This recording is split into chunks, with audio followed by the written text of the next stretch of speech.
The Fashion Square Mall in Saginaw, Michigan. Now this place brings back a few memories.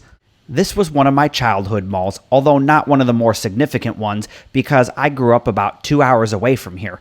I can remember many times coming up to the nearby Frankenmuth, Michigan, which is a German-style Bavarian village. It's kind of a tourist destination for the area. It's really awesome. But this was the closest mall to Frankenmuth, only about 10 to 15 minutes away, and so I can remember visiting here many times while growing up. Now, that's not to say that this was a mall I frequented because I didn't. Maybe I went here, half a dozen times while growing up. This mall isn't dead, but I do get the feeling that this mall is dying. It's not doing as well as it once was back in the 90s. And that's not to say it still doesn't have life left in it and it doesn't have a chance of surviving, because this is really the area's only mall, unless of course you want to go about half an hour over to Bay City, Michigan, where they definitely have a dead and dying mall, or you want to go over to Midland, Michigan, about another 30 minutes, and that mall's struggling as well. Most of the economy in mid-Michigan is struggling, and it has for decades, so it makes sense why their malls might not be doing so well. I did make a video on the nearby Bay City Town Center in Bay City, Michigan. I'll put a link down in the description box below or a card at the end of the video so you can check it out.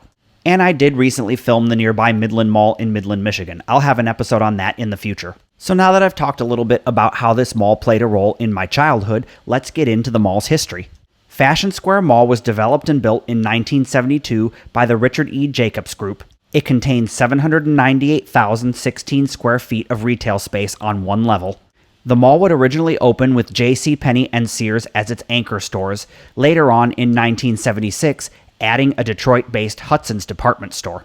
The mall would also contain two local branches of department stores, the William C. Weichman Company and Heavenrich's. Now, I've never heard of either of those department stores, so those must have been super local to the area, and, they were probably long gone by the time I became old enough to go and explore this mall. 2001 would see CBL Properties take ownership of the mall and invest $10 million in a mall-wide renovation to be completed by 2001. This included new seating areas, family restrooms, and automatic doors. This was also the year that the name hopping would begin for the Detroit-based Hudson's department store. It would be converted to a Marshall Field's, and by 2006, the Marshall Field's would then be converted to a Macy's. And really, the store remained basically the same. It was mostly just a name change from one company to another. But visually and the products that it carried were basically unchanged. The 2000s were a time of constant coming and going for this mall. Things would no sooner come in, and then they would leave. So much so that I can't even fit them all properly into this video, so I'm just going to name off all the things that came and went in the 2000s. Dunham Sports, Steve & Barry's, McDonald's, Garfield's Restaurant, Ruby Tuesdays, and the Shoe Department all came into the mall and then left by 2010.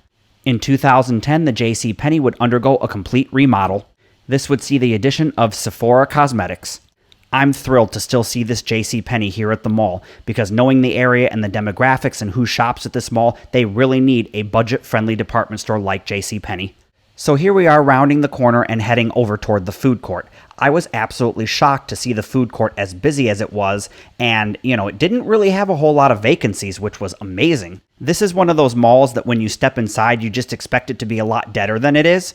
I don't know, this mall just kind of gives off that vibe, and maybe it's just because of the area that it's in. It's not a very big city, but it does feel like a city. I don't know, it was just weird. Now I need to clarify something, because a minute ago I said that this food court was super busy and not dead.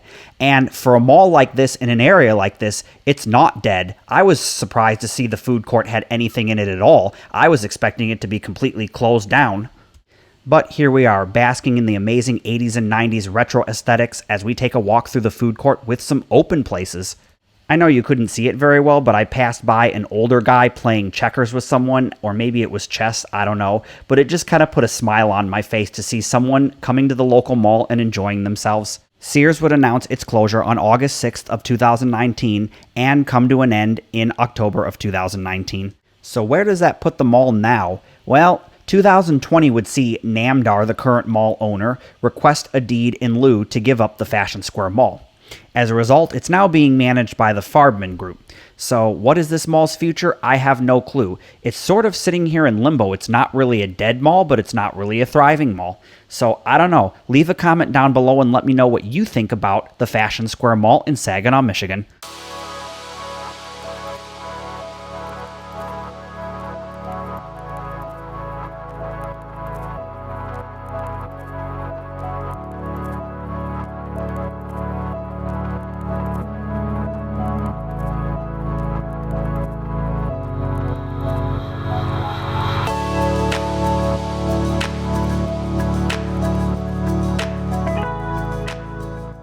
Thanks for coming along to take a look at the Fashion Square Mall. I do content like this every Wednesday and Friday at 7 p.m. If you'd like to take a look at the Bay City Town Center that I mentioned earlier in the video, there's a card on screen. Or you can check out one of the other videos I have in the Urbex playlist, also on screen. This has been another episode of the Urbex Dead Mall series. I hope you all have a blessed day, and I will see you in the next video.